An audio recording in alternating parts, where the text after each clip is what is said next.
나의 구원이 그에게서 나오는도다. 우리의 인생길은 마치 미래를 알 수 없는 안개와 같은 건데요.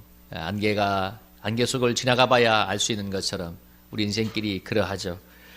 우리 지나간 시간들은 다 알지만 참 우리의 내일은 또 모레는 어떻게 될지 아무도 모르죠. 기대감도 있지만 두려움도 있는 게 사실입니다. 그죠? 우리 인생의 앞길에 무엇이 기다리고 있을지 아무도 알지 못합니다. 그래서 사람들이 누구나 원하는 것 중에 하나가 바로 안정된 삶을 사는 것이죠. 그래서 보험을 들고 재테크를 하는 것, 또 젊은이들이 길을 쓰고 공무원이 되려서 안정된 삶을 누리려고 하는 것, 다 안정에 대한 욕구 때문입니다. 제가 예수님을 만나기 전에 제 마음을 한번 돌이켜 보니까 그때 예수님 만나기 전, 대학생 때 예수님 만나기 전에 그 마음과 지금 내 마음이 차이가 무엇일까? 참 그때 돌아보니까 딴 것보다 두려움이 많았던 것 같아요. 마음의 두려움이. 왜냐하면 제가 한 20년 살아보니까 사는 게 참 힘들다는 것을, 고생이 많다는 것을 경험적으로 느끼게 되니까 삶에 대한 두려움이 마음속에 많았는데요. 근데 예수님을 만나고 나서 하나님을 나의 아버지로 모시고 난 다음에 마음속에 가장 큰 변화는 마음속에 그 두려움과 불안과 염려가 거의 사라졌다는 것입니다. 제가 무슨 세상적으로 돈이 많거나 아니면 제 배경이 좋아서 아니면 능력이나 이런 게 있어서 그런 것이 아니라 사실 아무 생각 없는 낙관혼자가 되어서 그런 것도 아니고 하나님이 나의 아버지가 되시고 나를 도우신다는 것을 체험하게 되고 믿게 되니까 마음이 이게 담대해졌기 때문입니다.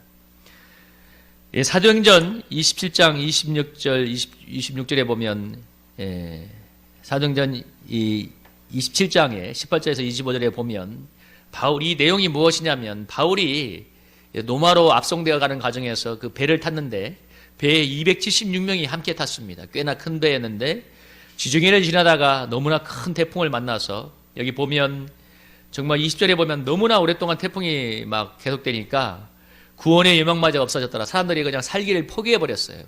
그랬는데 그때 바울이 뭐라고 얘기하냐면 정말 23절에 이렇게 하죠. 내가 속한 바 내가 섬기는 하나님의 사자가 어젯밤 나에게 말하기를 바울아 두려워하지 말라. 내가 가이사 앞에 서야겠고 또 하나님께서 너와 함께 항해한 자를 다 내게 주셨다 하셨으니 그러므로 여러분이 안심하라. 나는 내게 말씀하신 그대로 되리라고 하나님을 믿노라. 이렇게 정말 태풍에서 죽을 고비 앞에서 절망하는 사람들에게 하나님이 지켜줄 거라고 믿음을 선포하고 그 뒤에 내용을 보면 정말 이 태풍에서 배가 한 섬에 난파되었을 때 바울이 사람들을 격려해서 모든 사람들이 다 살아날 수 있도록 그런 장면이 나옵니다. 그래서 기적적으로 276명이 단 한 사람도 죽지 않고 섬에 구조가 되어서 살아나게 되었습니다. 여러분 바울이 태풍이 왜 무섭지 않았겠습니까? 그러나 바울은 평소 하나님이 어떤 상황에서도 수많은 위기 가운데서 자기를 지켜주는 것을 믿었기 때문에 하나님의 사자가 와서 지켜줄 거라고 말씀하시니까 그 말씀을 믿고 사람들에게 담대히 구원을 선포해서 사람들을 구원으로 이끌 수 있었습니다. 그 뒤에 내오는 장면이 어떤 장면이냐면 사람들이 너무 절망하니까 밥을 안 먹는 거예요. 밥을. 그러니까 음식이 있음에도 불구하고 먹지 않아요.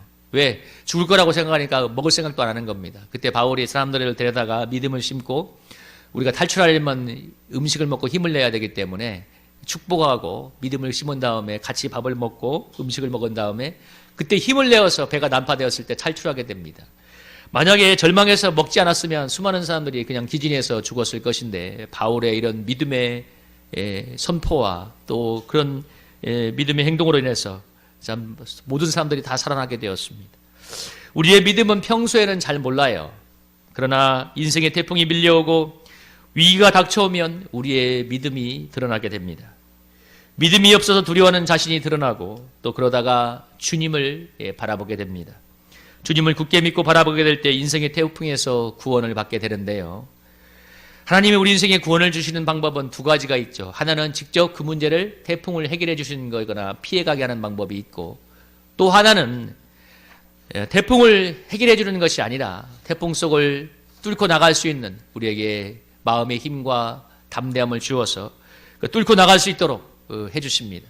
문제를 해결해 주시기도 하고 아니면 문제를 이겨낼 수 있는 힘을 주셔서 그것을 극복해내기도 하십니다. 그런데 보통 보니까 하나님이 우리를 구원하는 방법이 문제를 없애주거나 피해가게 하는 것이 아니라 문제를 직면해서 견디며 인내하며 또 이겨나가는 그런 과정을 통해서 그래서 우리가 믿음이 커가고 또 하나님의 도우심을 체험해서 또 우리의 내면이 성숙해져 가면, 그렇게 우리의 믿음이 성숙해지고 다듬해져 가면 하나님이 때가 되면 저절로 문제가 사라지게 하십니다. 보통 거의 다 그렇게 합니다. 문제를 직접 없애주시던 문제를 이겨내는 힘을 주시던 간에 여기서 핵심은 우리에게 어떻게 구원이 오느냐는 것입니다. 여러분 오늘 1절에 뭐라고 하나 1절 한번 다시 한번 읽어볼까? 1절 한번 읽어보겠습니다. 시작. 나의 영혼이 잠잠히 하나님만 바라며 나의 구원이 그에게서 나오는도다.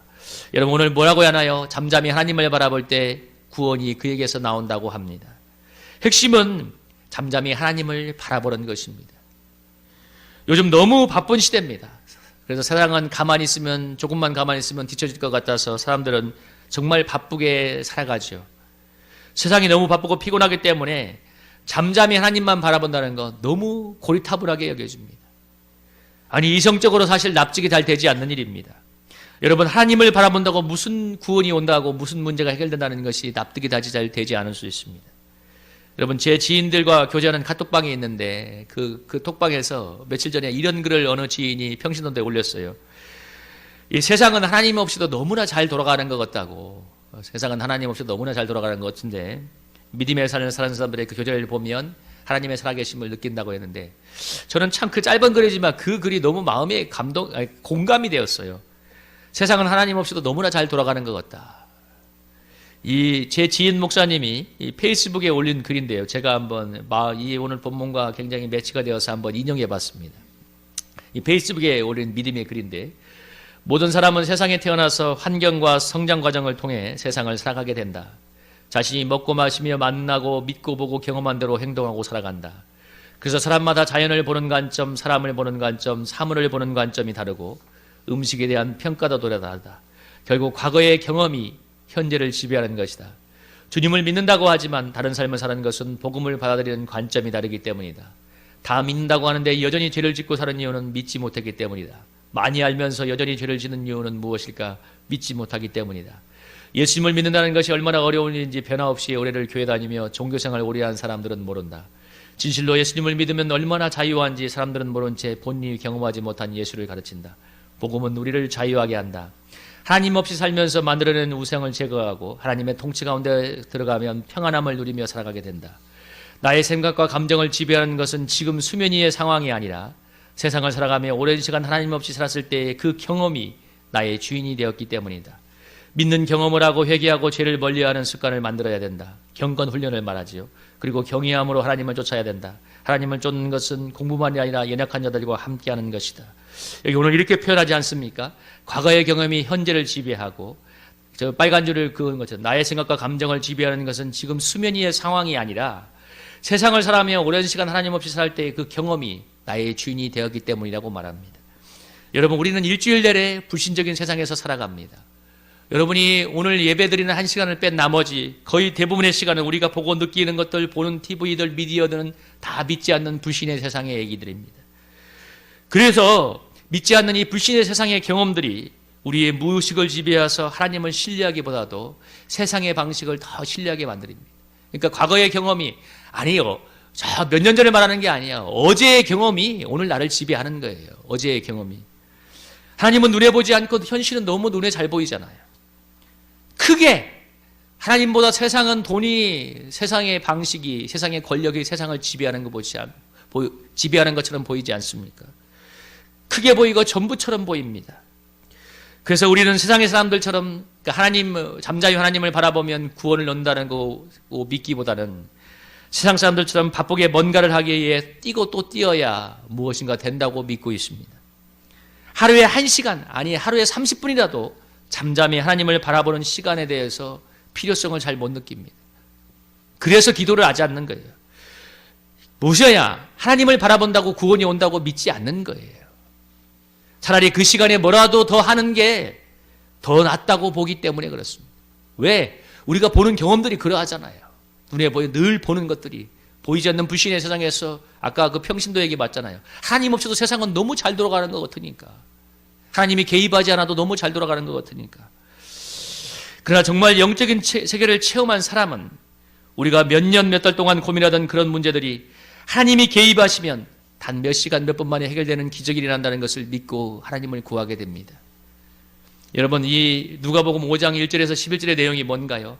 베드로가 밤이 맞도록 그물을 던졌으나 고기를 한 마리 잡지 못했을 때, 그러나 그 새벽녘에 다 모든 것을 포기하고 집에 들어가려고 하는 그 순간에 주님이 얘기하잖아요. 깊은 데로 가서 그물을 내리라. 근데 주님의 말씀에 순종하여 그물을 던졌을 때 그물이 찢어지는 것 같은 기적을 체험했고, 그때 베드로는 하나님의 임재 앞에서 무릎을 꿇었으며, 이 본문 뒤에 나오는 것처럼 그때 정말 11절처럼 자기의 전 존재를 버려두고 주님을 따르는 제자의 삶을 살게 되었습니다. 여러분, 베드로는 밤이 맞도록 던졌지만 하나도 거지지 못했지만 주님의 말씀에 순종하여 여러분 할 때, 여러분 왜 밤이 맞도록 한 마리도 안 잡혔는데 주님의 말씀에 순종하니까 잡혔어요? 주님이 기적을 베푸신 것이기 때문에, 그 도망다니던 물고기들이 그물로 오게 하시니까, 그걸 믿는 사람들이 그리스도인인 것입니다. 우리가 잠잠히 주님을 바라보지 않는 이유 간단합니다. 구원이 하나님에게서 온다고 믿지 않고 있기 때문입니다. 그런 체험이 너무 적기 때문에 그래요. 입술로는 그렇게 말할지 못하지만 마음으로 믿고 있지 않기 때문입니다. 그런 체험들이 너무 적기 때문에, 내가 보는 세상은 너무 하나님 없이도 잘 돌아가는 것이기 때문에, 그러니까 세상의 방식대로 살아가는 것입니다. 어느 크리스찬 직장이 너무 직장일이 힘이 들어서 절망을 하다가 하나님이 새벽 기도를 나가야 봐야겠다는 마음을 주어서 새벽 기도를 나가기 시작했는데, 몸은 좀 피곤하지만 새벽에 기도하고 은혜를 받다 보니까 힘든 직장일로 지쳤던 마음이 회복이 되고 힘이 나기 시작했다고 합니다. 그리고 하나님의 힘든 직장일을 감당할 수 있는 힘도 주시고 지혜도 주시고 또 실제적으로 그 일 속에서 도움을 주셔서 그 위기를 잘 넘어갔다는 그런 고백을 한 것을 제가 어느 이 기독교 신문에서 본 적이 있는데, 여러분 큰 간증이 아닐지라도 정말 은혜가 되지 않습니까? 여러분, 제가 신대원 시험 칠 때 일인데요, 시험을 준비하려고 열심히 공부를 했습니다. 근데 저만 열심히 공부하겠습니까? 뭐 신대원 시험 칠 때 경쟁률이 3대1, 4대1 됐으니까 4명 중에 1명만 붙잖아요. 3명은 떨어지는 건데 얼마나 긴장이 되는지 며칠간 잠을 못 잘 정도였는데, 어느 정도 긴장이 되는지 잠을 자면 이렇게 서울에 그 당시 부산에 있다가 이제 용인에 와서 시험을 칠 때 어느 여관방을 잡고 이틀인가 잤는데, 여관방에 뭐 이렇게 보일러에 물 떨어지는 소리가 그 작은 게 잠을 못 자게 하더라고요. 평소 같으면 잠을 잤을 건데 긴장이 되니까. 그래서 정말 하나님의 도우심을 간절히 구했는데, 신대원 시험 치기 1시간 전에 제가 어떤 체험을 했냐면, 도서관에서 기도를 하다가 그냥 마지막이다 싶어서 그냥 성경을 그냥 펼쳐 읽다가 누가복음 23장을 읽었습니다. 그냥 눈에 들어와요. 근데 여러분, 그 뒤에 성경 시험 쳤는데 그 누가복음 23장에서 시험 문제가 4문제가 나왔습니다. 저는 행운을 말하는 게 아니에요. 하나님의 도우심을 말하는 것입니다. 여러분, 저는 시험을 치면서 그날 그 시간에 하나님이 나를 돕는다는 것을 소름이 돋도록 느꼈습니다. 여러분, 성경이 몇 장인 줄 아세요? 저 뒤에 한번 보세요. 1189장이에요. 그 1189장에 그 마지막 남은 시간에 내가 아무 뜻 없이 펼쳤는데 시험 나오는 그곳을 펼쳤습니다. 4문제가 나왔습니다. 저는 하나님이 돕는다는 것을 느꼈고 또 합격을 하게 되었습니다. 제가 아는 한 선교사님은 독일 유학생으로 선교를 갔는데, 독일에 갔는데 석사과정 마치고 박사과정을 들어가야 되는데, 이분이 자비량이라서 생활비도 벌어야 되고 알바를 하면서 이제 유학생 생활을 했어요. 근데 어떤 알바를 했냐면 유치원 어린애를 돌봐주는 거예요. 왜? 고급 독일어를 안 해도 되니까. 복잡한 고급 독일어를 안 해도 되니까 그냥 애가 뭐 얼마나 어려운 단어를 쓰겠어요. 그러니까 이제 어린애 유치원생을 이제 돌봐주는 일을 했는데, 어느 날 이제 박사과정도 다가오고 공부도 해야 되고 알바도 해야 되고 너무 힘이 들어서 정말 통과해야 될지 정말 기도하고 있는데, 어느 날 하나님이 어떻게 도왔냐면, 유치원 아이를 데리고 동네 도서관에 가서 이제 애에게 동화책을 이제 읽혀주는 일을 했습니다. 그러면서 애가 동화책을 읽는 동안 자기가 우연하게 어떤 책을 뽑아서 이제 내용을 읽었다고 합니다. 그런데 얼마 뒤에 있었던 박사과정 입학 인터뷰에서 교수가 자신이 읽었던 그 얼마 전에 도서관에서 읽었던, 우연하게 읽었던 그 책의 내용을 물어보더랍니다. 묻고 읽어봤으니까 여러분 대답을 잘했지 않겠어요? 여러분, 그런 박사과정을 입학해서 박사가 되었습니다. 여러분, 저는 단순한 행운을 말하는 게 아닙니다. 하나님이 도우시는 인생에 대해서 말하고 있습니다. 우리는 환경이 좋은 것을 형통한 사람이라고 말합니다. 복 있는 사람이라고 말합니다. 그러나 여러분, 정말 형통한 사람, 복 있는 사람은 하나님이 도와주시는 사람입니다. 그런 사람은 누구도 이길 수 없습니다. 하나님이 도와주시는 사람. 저는 행운을 말하지 않지만 내가 보았던 그 1189장 중에서 펼쳤던 그 성경에 하나님이 도우시는 문제가 나왔어요. 여러분, 하나님이 누구를 도와주시고 계십니까? 누구를 구원하고 계십니까? 잠잠히 하나님만 바라보는 사람에게 구원한다고 얘기하고 있습니다. 바쁜 세상에서 잠잠히 하나님을 바라보는 것은 시간을 낭비하는 것이 아닙니다. 가성비가 가장 좋은 축복의 시간을 잉태하는 것입니다. 여러분이 그렇게 고민하는 그 문제, 이렇게 여러분이 그렇게 애름을 먹는 그 문제, 하나님이 도와주시면 해결됩니다. 여러분, 저는 어제 저희 누님이 저희 가정을 초청해서 잠깐 한번 가서 식사도 하고 좋은 시간을 가졌는데, 정말 너무 우리 누님 집안을 보면서, 물론 우리 누님 집안도 예수님께 돌아야 되는 과제가 있지만 참 감사한 일이 있었습니다. 저희 집안이 제가 예수 믿기 전에 정말 술 취함과 가난 때문에 정말 망조가 들었어요. 그렇게 열심히 사는데도 이 집안이 펴지지가 않아요. 근데 제가 예수님을 믿고 주의 길을 가면서 주님께서 우리 집안을 도와주시니까 이 집안이 회복되기 시작하는데, 물론 우리 어머니도 이제 예수 믿는 단계에 이르렀지만 제가 한 것이 없는데 집안 형제들의 삶이 다 펴지기 시작했습니다. 우리 자녀들의 앞길이 축복 속에서 잘 열려가고 있고, 그리고 또 형제들의 삶이 가난에서 벗어나 윤택해지고 있습니다. 술 귀신이 떠나가고 가난 귀신이 떠나가고. 여러분, 이제 예수님 믿는 마지막 과제가 좀 더 남아있긴 하지만 저는 하나님께서 베푸신 그 구원을 볼 때마다 너무 감사가 됩니다. 제가 아무리 100번을 고쳐 생각해도 우리 집안에 주님이 도와주지 않았다면 오늘의 회복은 절대 없었으라고 저는 고백합니다. 왜? 제가 예수님을 믿기 전에 우리 집안 사람들이 정말 열심히 살았거든요. 제가 알아요. 얼마나 고생을 많이 하며 열심히 살았는가. 근데 집안이 안 펴져요. 근데 주님이 도와주시니까 집안이 일어납니다. 우리 집안의 구원의 역사를 주님이 하고 계시기 때문입니다. 그 속에서 제가 한 게 있다면 주님을 믿고 기도한 것이고, 주님께서 부르신 목회의 길에 순종해서 간 것입니다. 잠잠히 하나님을 바라보고 따라가니까 하나님의 저와 우리 집안을 구원해 가고 하나님의 손길이 회복해 가고 있습니다. 오늘 본문의 저자인 다윗이 이 시를 쓴 때는 자신의 자식 압살롬의 반란으로 인해서 가장 절체절명의 위기에 있다고 합니다. 자식이 압살롬이 반역을 했어요. 다윗이 어느 정도로 도망을 갔냐면 너무나 다급해서 신하들과 함께 이 역사설, 역대서를 읽어보면 맨발로 감림산을 울면서 도망길에 올랐습니다. 이것이 이제 그런 배경 가운데 쓰여진 시라고 하는 건데요. 너무나 황망한 때라 아무런 소망이 나지 않았는데, 그래서 하나님 앞에서 하나님을 바라보는 다윗을 하나님이 구원하셨는데, 다윗을 반역했던 압살롬의 초반의 기사가 어느 정도로 하늘을 찔렀냐면 그야말로 구름 같은 수많은 백성들이 반란군이 되어서 다윗 진영을 쫓아왔는데, 근데 결정적인 것은 뭐냐면 하나님이 도와주지 않으니까 압살롬의 모든 시도는 실패로 끝났고, 압살롬의 반란이 어떻게 끝이 나냐면, 압살롬은 너무나 멋있게 생겨서 그의 머릿결이 이스라엘에서 가장 아름다웠다는 사람입니다. 근데 압살롬이 어떻게 최후를 맞았느냐? 그 자랑하던 머리가 나뭇가지에 걸려서 나무에 대롱대롱 매달리는 바람에 다윗의 군사에게 죽임을 당하고 맙니다.